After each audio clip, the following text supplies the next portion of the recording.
Welcome to 412 Sports Talk, the number one podcast for Pittsburgh sports. Steelers, we talk it. Penguins, we talk it. Pirates, yeah, we talk it. With the biggest guests. Bob Pompeani, Pittsburgh legend. Mayor Bill Peduto, the mayor of the city of Pittsburgh, is on with us. Doran Dickerson, West Allegheny legend. Trey Essex, welcome. Available on iTunes and Spotify. Hosted by Mad Chad Nolan. It over too much. Well, now he's not turning it over at all. And Eddie Provident. We've got the best team in football. And now, 412 Sports Talk.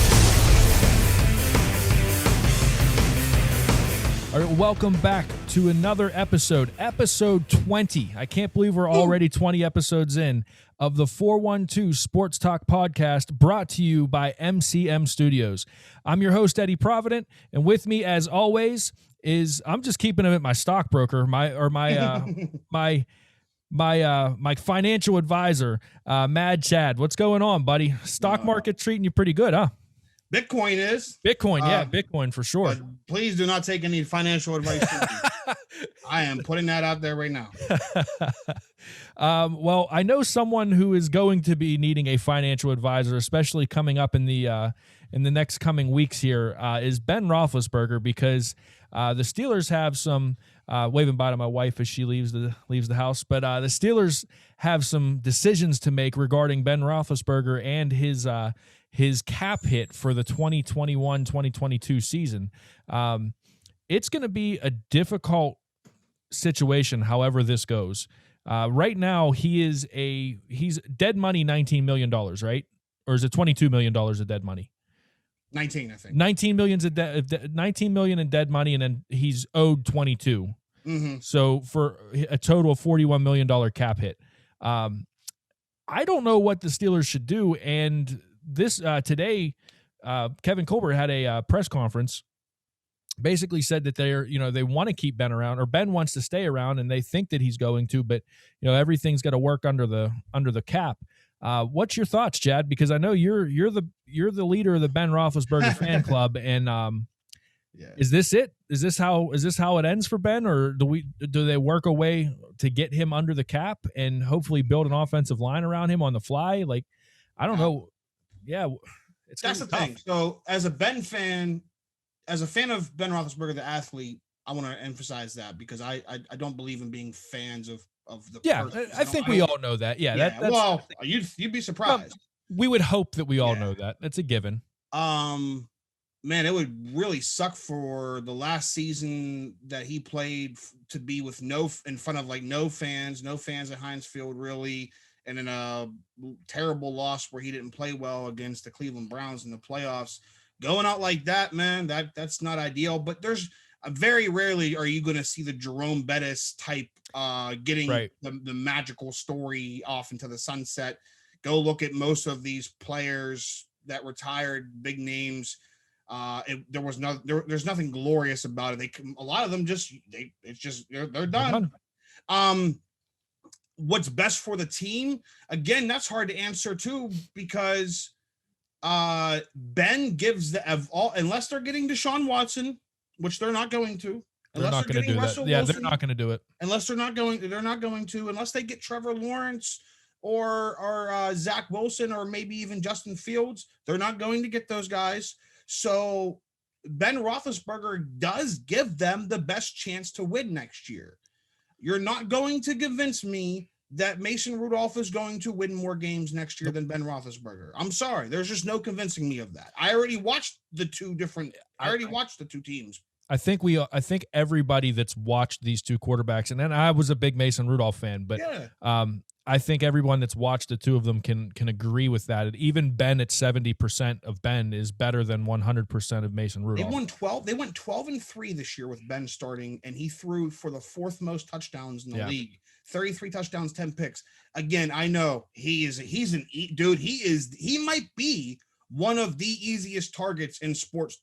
If you just want to generate talk, look at Shannon Sharp today. He was bringing up A, B, and low. What the hell do they have to do with anything? No. I don't know. Here's the thing. This is a cap situation. This isn't. It is. Oh, the Steelers don't want Ben back. It's the Steelers probably can't have a good team if Ben does come back. So you either bring in a lesser quarterback, but maybe you get to keep a few extra pieces, or you bring Ben back, and you just try to see what you can do.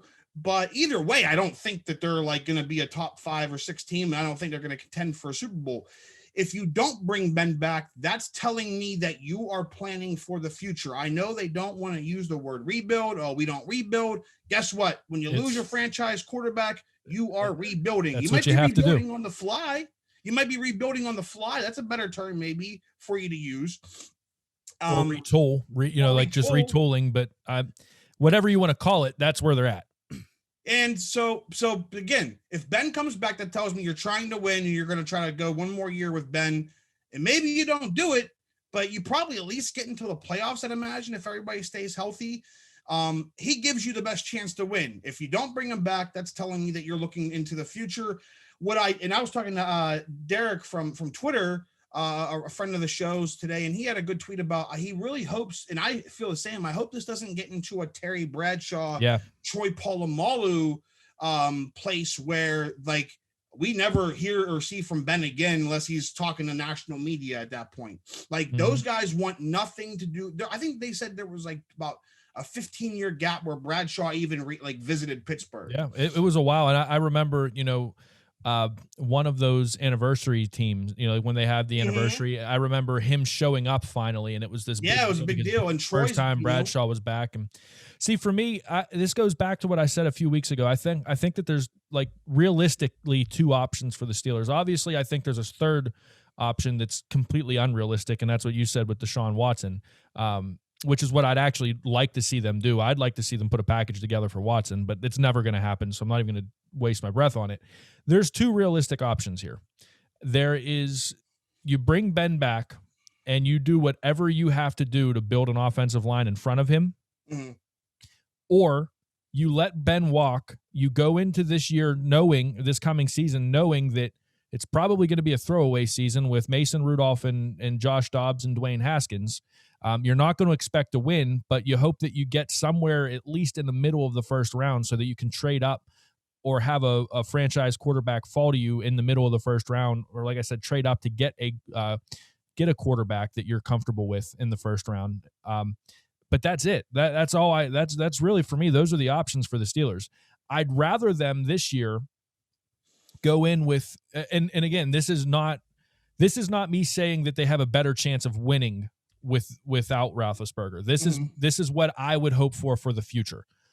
They part ways with Roethlisberger in a way that honors his legacy as a Steeler, and then they go into this year and they probably end up as an 8-8 team or a 7-9 football team, if we're being honest. But this draft, they go offensive line heavy, and next draft they get their quarterback. That's what I hope that they do. I don't think that they're going to do that because for the Steelers to submit to having a losing season, I don't think I'll ever see that happen. Like, they'll never admit that they're rebuilding or retooling or doing whatever. So I don't see them doing that, but I think that makes the most sense going forward because it frees up some cap space in the coming years. Yeah. You're not kicking the can on Roethlisberger. And look, if they can do something to make it work under the cap to get Ben back and still, sign the important free agents, that's great. That's awesome. But I'm not a cap guy, so I don't see that happening. Now, maybe they have someone in their organization that can work magic. And I know they have, I can't think of his name right now. Omar Khan. Oh yeah. Omar Khan is a wizard when it comes to the cap. Maybe he has a trick or two up his sleeve, but right now I just don't see it. And so, yeah, that's it. Either you go into this year with Ben as your quarterback and you build the best offensive line you can, or you go into this coming season with Rudolph, Dobbs, and Haskins as your quarterbacks.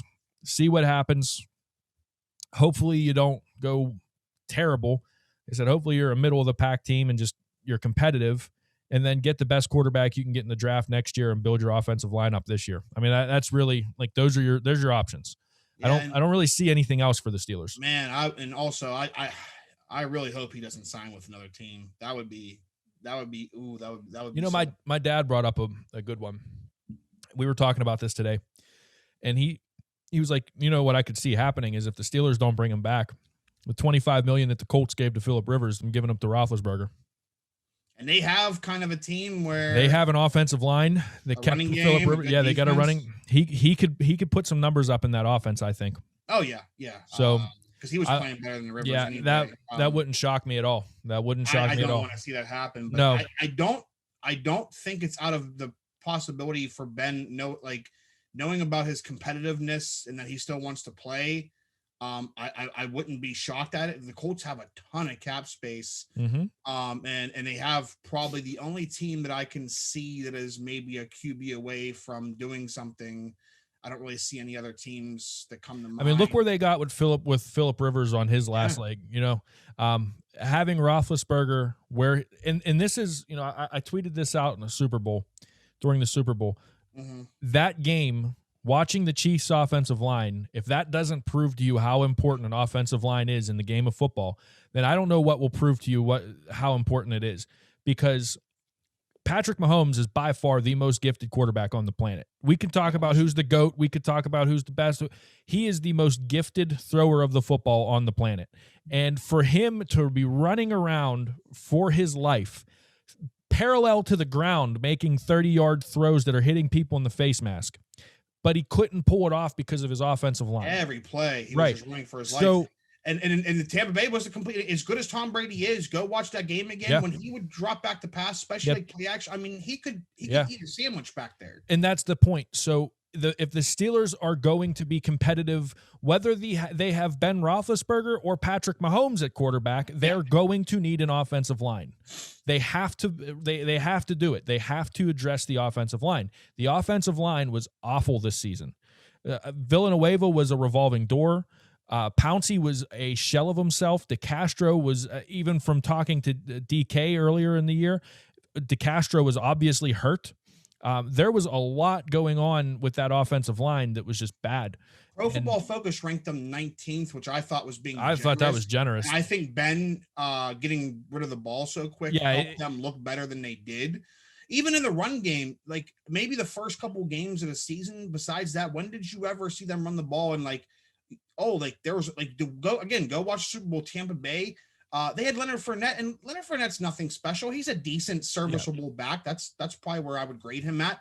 And their offensive line was literally pushing Kansas City's defense down the field. When have the Steelers? It's been a couple. It's been a while. It's been a couple of years. Yeah. So even if you're like, okay, we think that going and getting a younger quarterback is going to be what we need to do right now, because I know there's a lot of people that think that Ben's just get rid of Ben. Man, it's time to get rid of Ben. Okay. Listen, it's about that time. That if it's not here, it's like waiting right down the street, that train, it's coming. Okay. But you better fix the offensive line. You better fix the run game. You better fix the play calling, because if you think that Ben was the only issue, I don't know what to tell you. And you're going to get your other new heir apparent quarterback killed if they don't fix the offensive line. This is coming from not a Ben guy, but I'm telling you this straight up. If Ben had an offensive line, I think that this team is a 13-3 or 14-2 football team, and I don't think that they lose to the Browns in the first round of the playoffs either. If Ben has a serviceable offensive line, look at the quarterbacks that put up numbers, behind good offensive lines, and then think about what Ben could have done in those offenses. I'm not saying that Ben is a top 10 or a top 7 quarterback in the NFL right now. What I'm saying is that Ben Roethlisberger is an above average quarterback with a good offensive line and with a good defense, which the Steelers had before. How about a good running game? Yeah. With a good offensive line, a good defense, and a good running game. I think the offensive line honestly takes care of a lot of the warts with the running game. Yeah, absolutely. But we had the good defense. Had we had a decent offensive line that could just keep him up and let him have 3 or 4 seconds to throw the ball, for guys like Deontay Johnson and Chase Claypool and Juju Smith-Schuster to get down the field and get open rather than a 3rd and 14 slant, I think that Ben has a good season. I mean, he already had a good. Let's be real. Just looking at the numbers, he had a decent season. He had 38 touchdowns to 10 picks. Yeah. So, I mean, he didn't play bad this year. People were in the first 8 games. I think he had in the first 8 games, it was up to that after the Dallas game, he had 24 touchdown passes and 3 interceptions. So it's this idea that Ben had a bad season is just wrong. Like, and the receivers led the league in drops by like a mile. It's a weird narrative. It's a weird flex. I don't get what it is.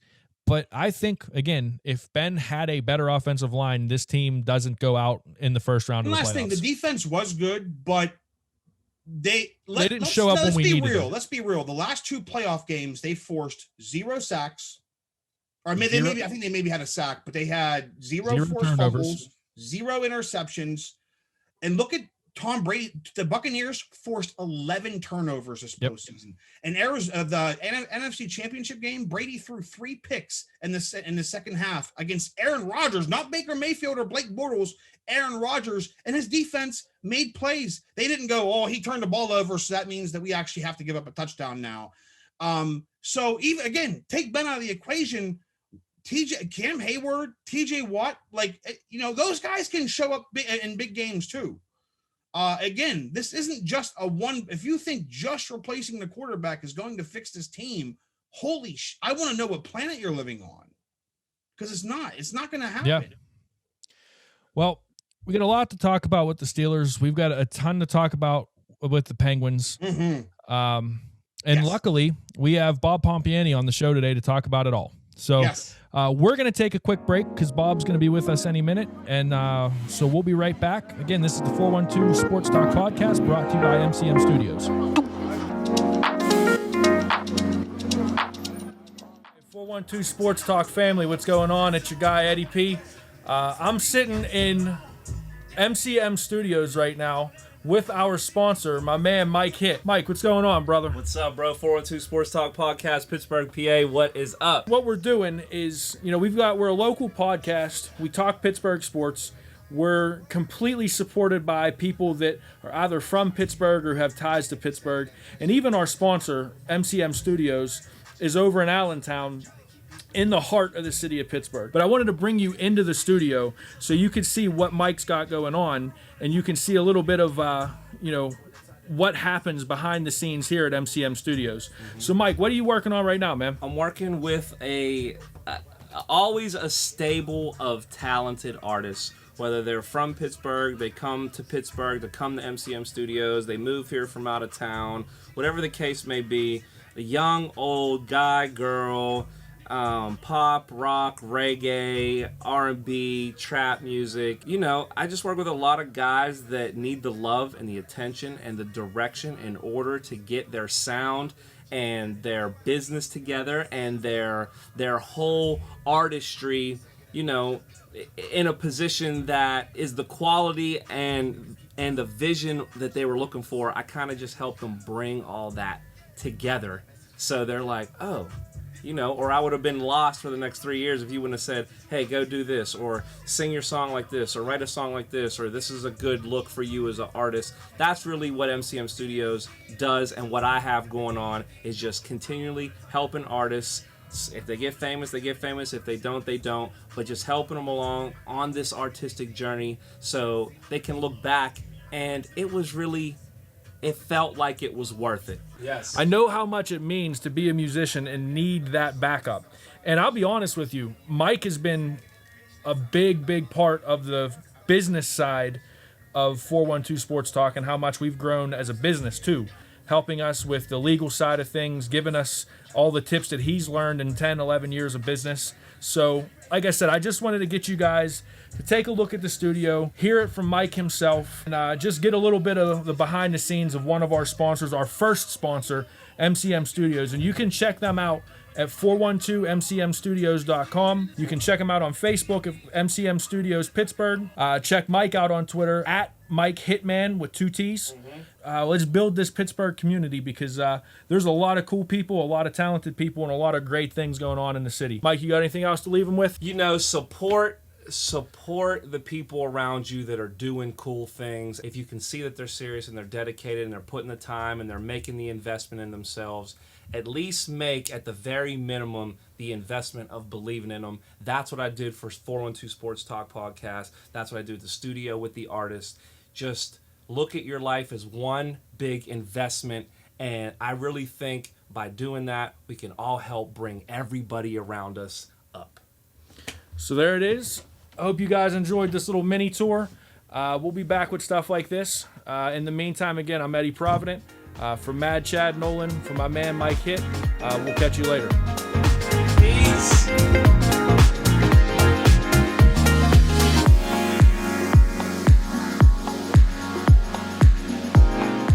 All right, well, welcome back to the 412 Sports Talk podcast, brought to you by MCM Studios. I'm your host, Eddie Provident. With me is Mad Chad and one of the legends of Pittsburgh sports, my man Bob Pompeani. Bob, how's it going, buddy? Thanks for joining us.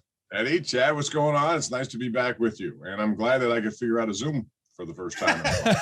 I've been having problems with Zoom lately, so. Well, the first. Just don't turn yourself into a cat. Don't do the cat thing. That was beautiful. I love that. And when the filters get stuck, you're in trouble, especially if you're, a litigator. You don't want that to happen. I think the first time we had you on was like our third or fourth episode, and we were still trying to figure all the technical stuff out on our end, and we were trying to. I think you called in, and we were scrambling to get a line open, and so it was a mess. So thankfully, everything no technical issues. Knock on wood, everything's going well. And we've got a lot to talk about with Pittsburgh sports, man. There is a ton going on with the Steelers and the Penguins, and I don't even know where to start. I guess we were just before you came on, we were talking about Ben and the situation with him and Kevin Colbert's press conference today. What's your take?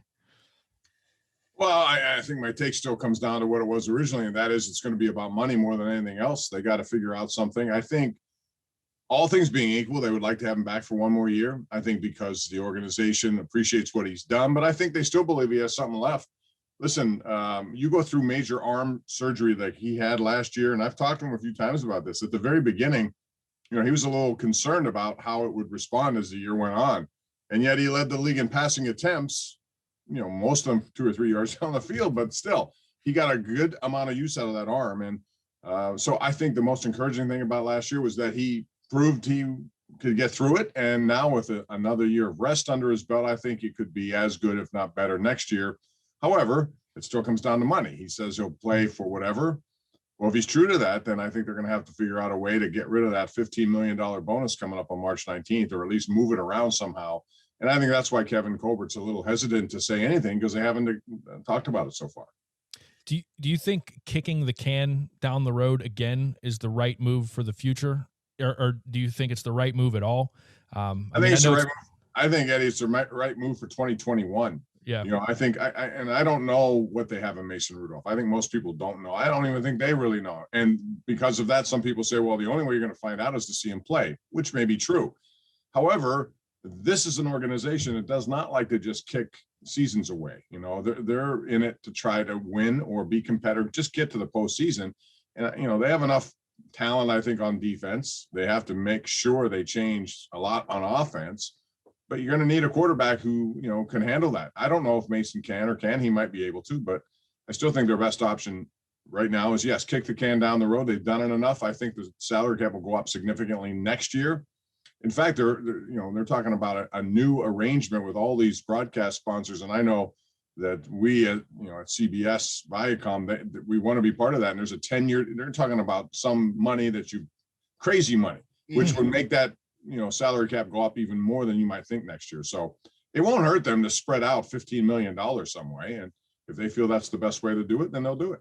Is there any chance of this getting ugly, like how it kind of got with like Bradshaw, like we were talking about before, where Ben, obviously he wants to come back, and Troy, like when Troy didn't want to retire, and now there's kind of like a strained relationship there. There was a strained relationship with Bradshaw. Do you see it getting ugly and to the point where like Ben doesn't want to come back or be around the organization?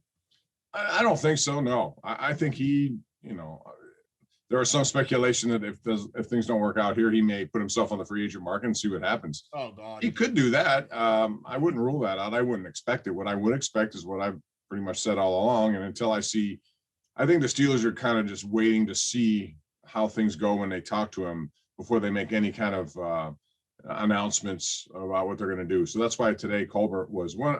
I was surprised. I thought they called this thing, have a Zoom, because they were going to say something definitive about him, and they didn't. So until that happens, I still think that their intention is to bring him back for one more year, as long as he is willing to move some of that money around. See, my biggest concern is bringing him back for one more year, or having Mason Rudolph or Josh Dobbs or Dwayne Haskins behind the center.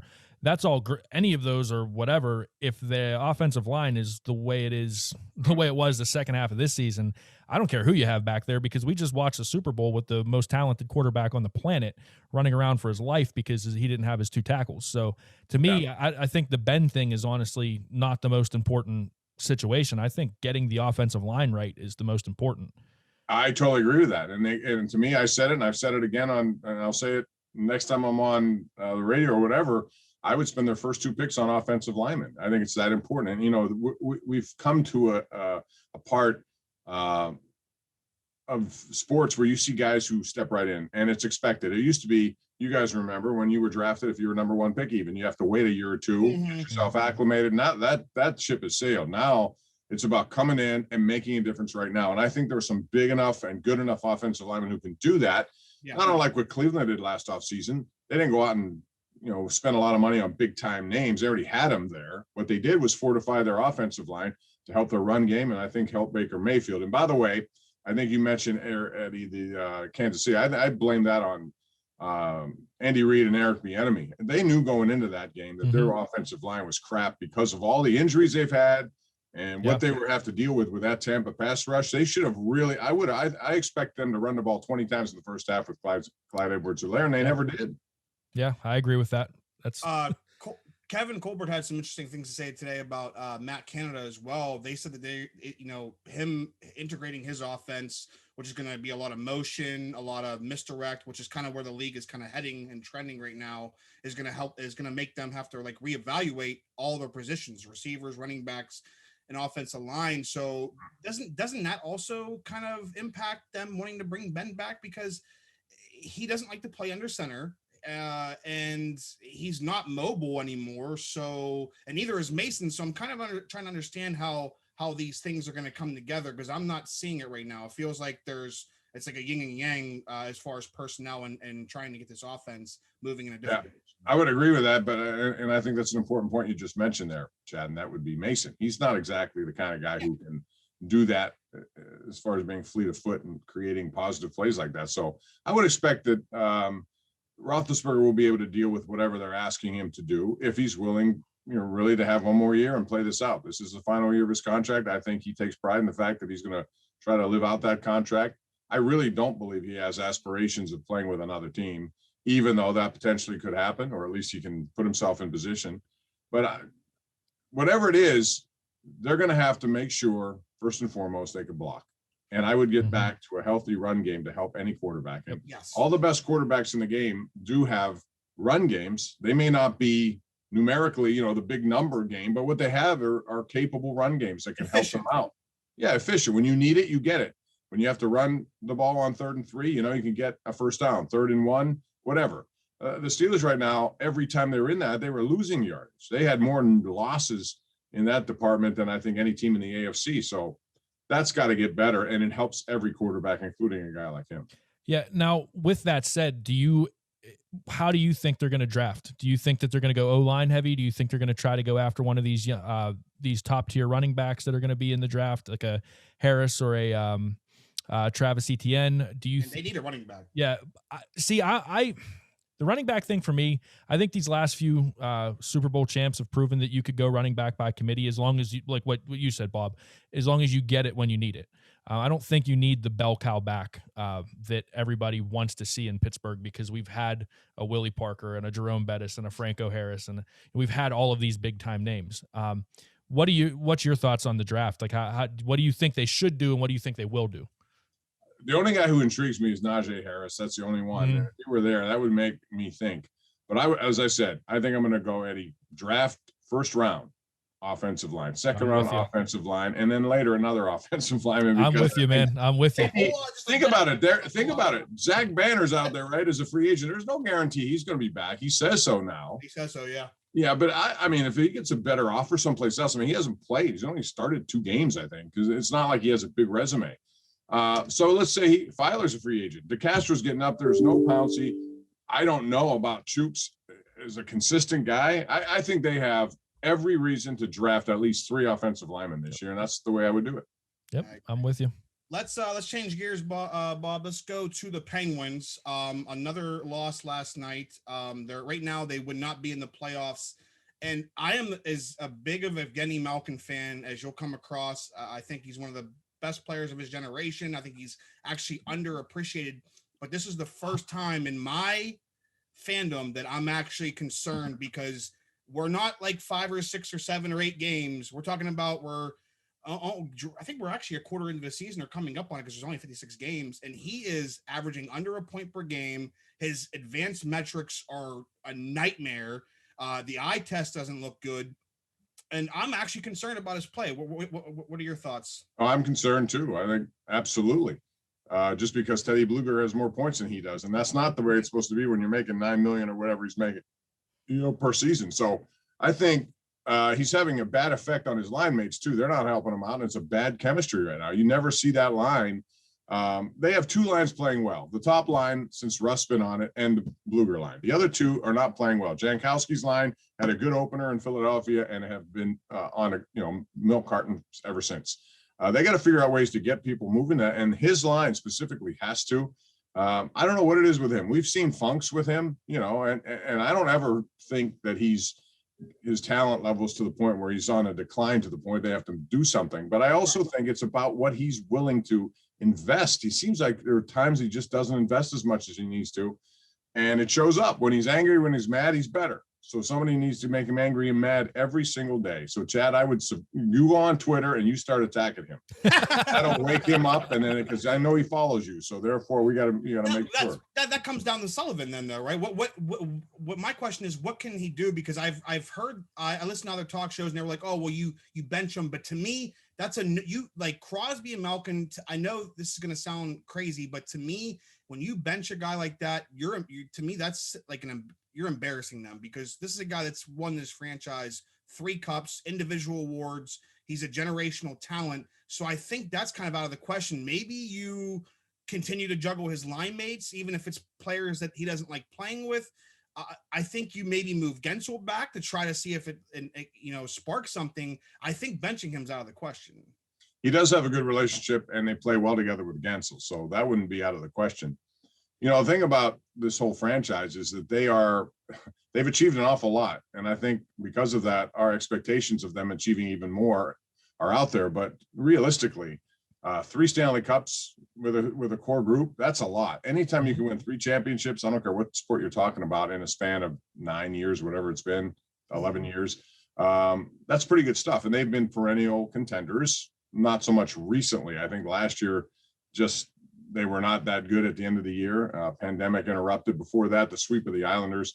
So I think they're not in that window of winning a Stanley Cup right now, which I think is contributing to this issue, because I think the expectations are still here. They think, well, it's Crosby and Malkin, you're going to win. No. There are a lot of good teams, and the Eastern Conference, their own division right now, in the East specifically, is really tough. The Islanders will come to town tomorrow. That's my team to win this entire division, and they play the kind of hockey right now. They got a good mix of everything. Yep. And Varlamov's playing very well as well. And the Penguins' goaltending has been just suspect at best. So I don't know. It's as far as Malkin is concerned, I would take him off of the first power play. That would be my little message to him. And I say, look, we're going to try, and I may put Jankowski up there.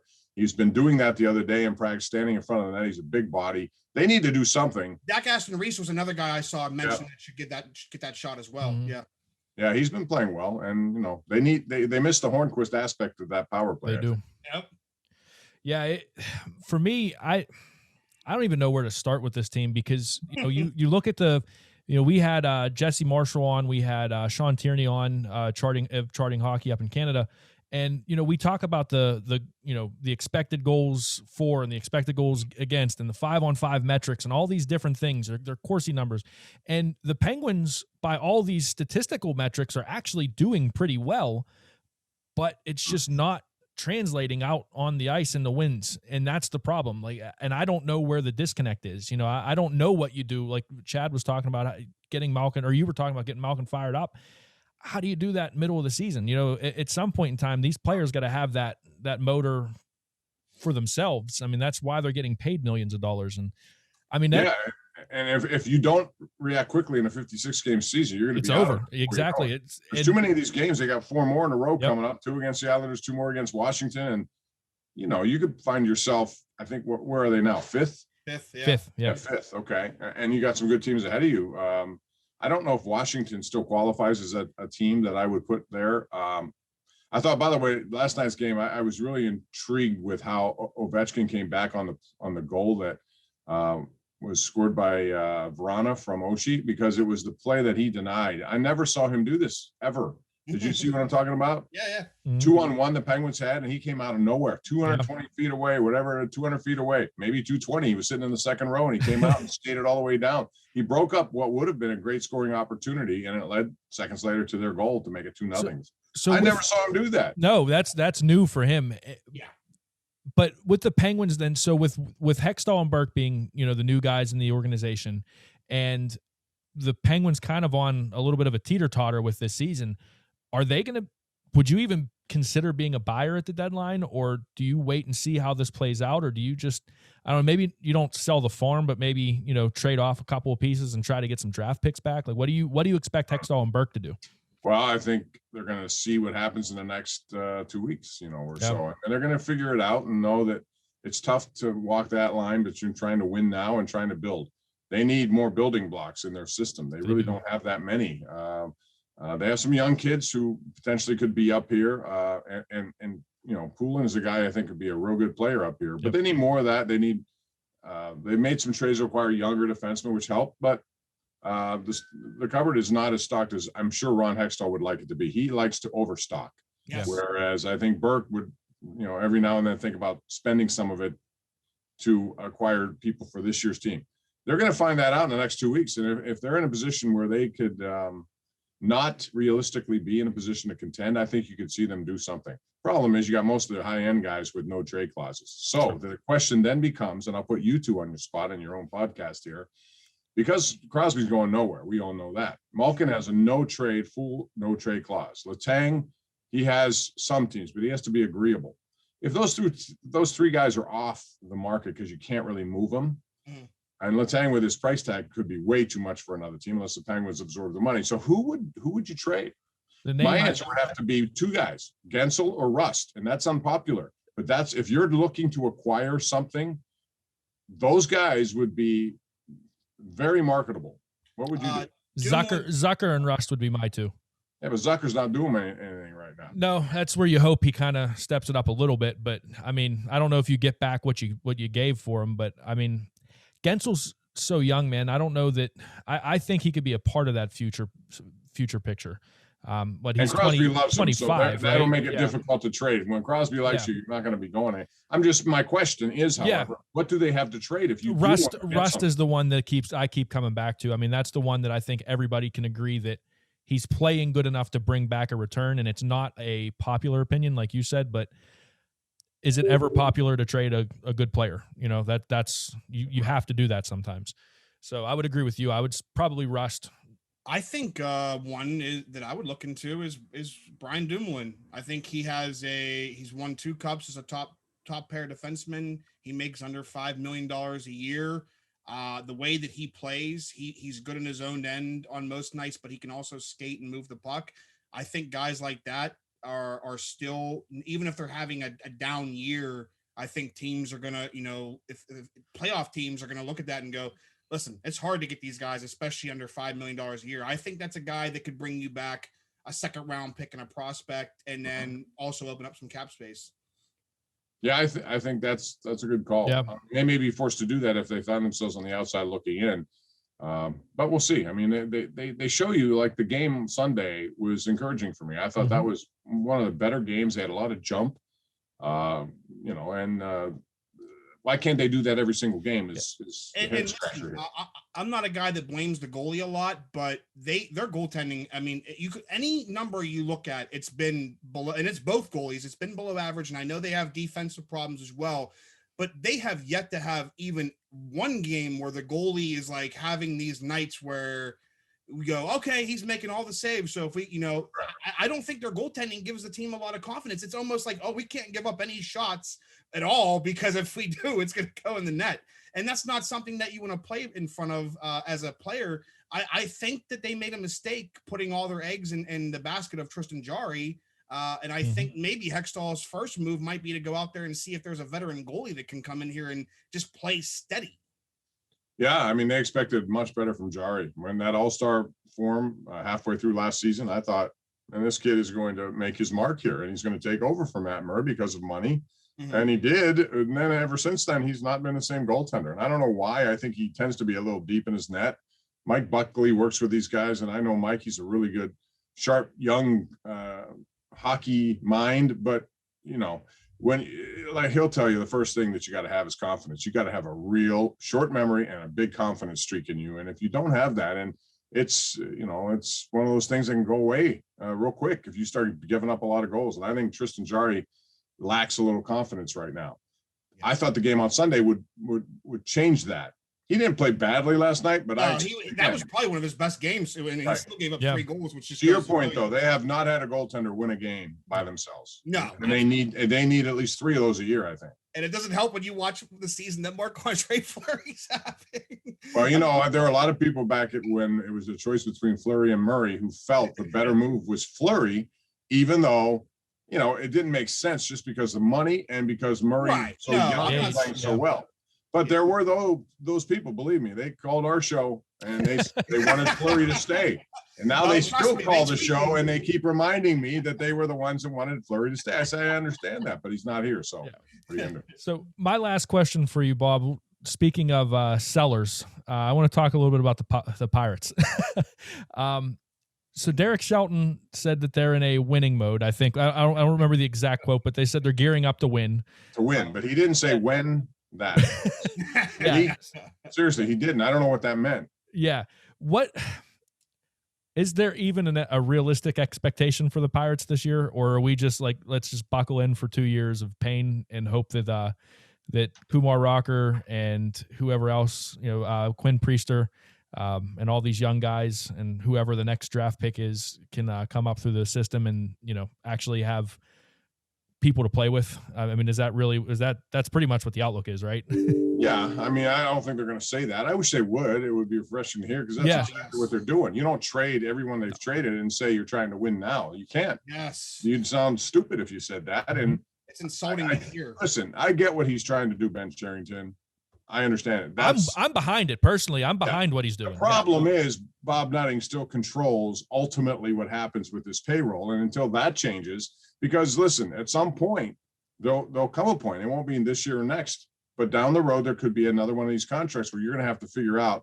Let's say Brian Hayes wins a Triple Crown, which he won't, but let's just say that. Say he has some great season, and next year follows up with another one, and he decides, we have you through all these arbitration years.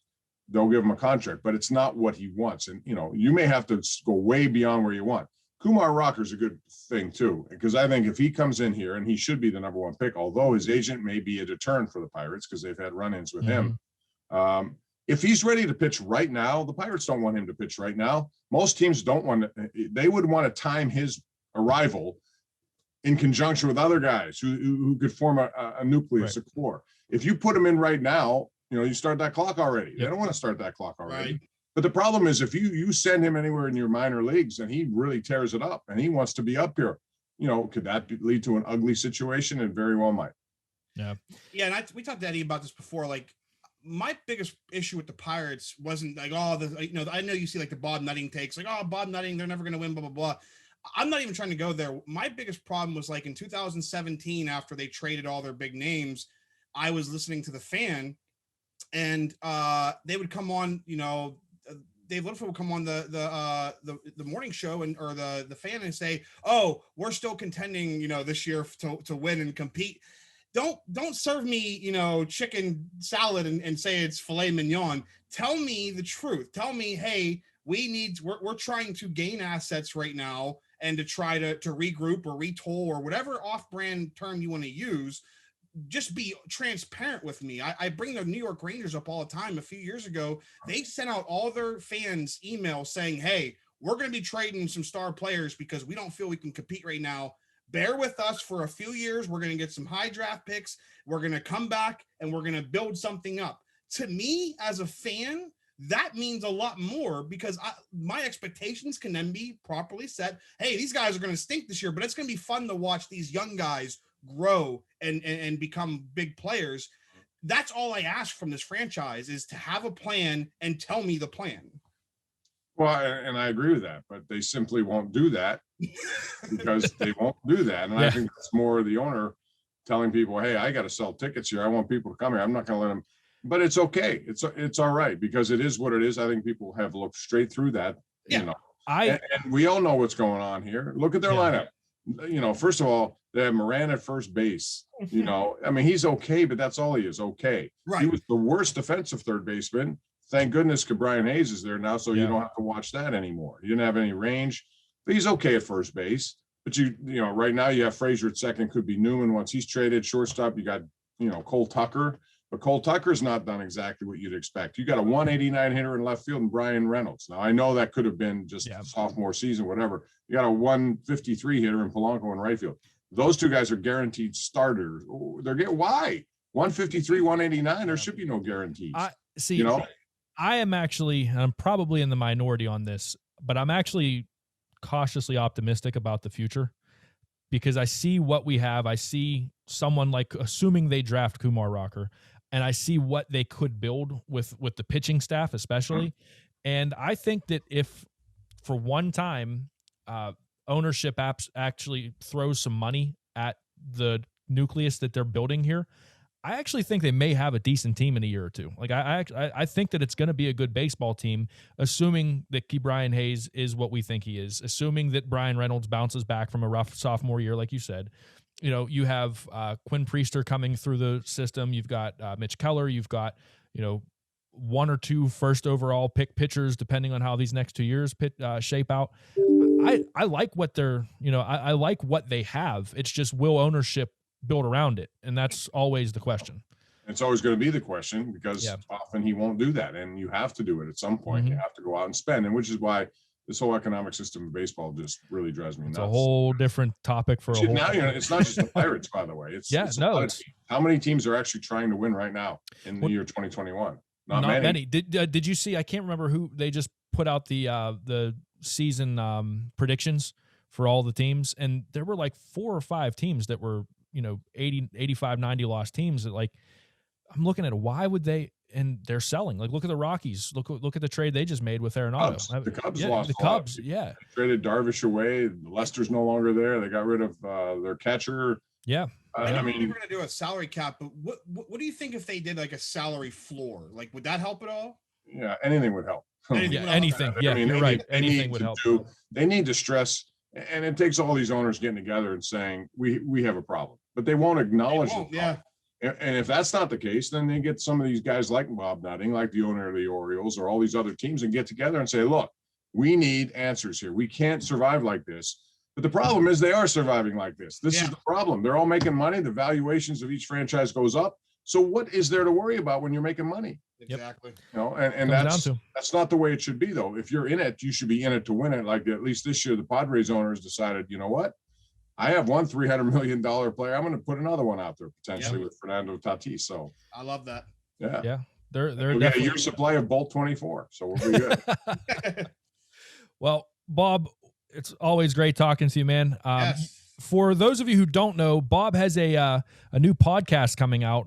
Is it already out or is it coming out? Yeah, it's out. It's out. It's called the Pomp and Pony. Andrew Filipponi and I, I'm trying to be on the young guys' coattails there.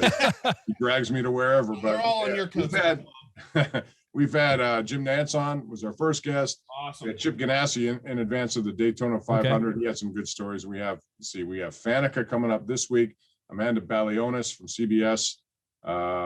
Jim Rutherford scheduled to join us here next week. That's going to be a good one. Yeah, if he's willing to say anything right now, he's good about, so I'm not sure what really happened there. I have my suspicions, but maybe we'll open it up. Who knows? Awesome. Well, you can always catch him on KDKA, on the Fan, the Pomp and Pony podcast now. He's all over the place, man. If you're in Pittsburgh and you don't know who Bob Pompeani is, you're living under a rock. So, hey, man. I appreciate that, guys. Really do. You guys are wonderful, and thank you for having me. So definitely. Thanks, Bob. I look forward to it again. Thanks for listening to 412 Sports Talk. Be sure to subscribe so you don't miss an episode.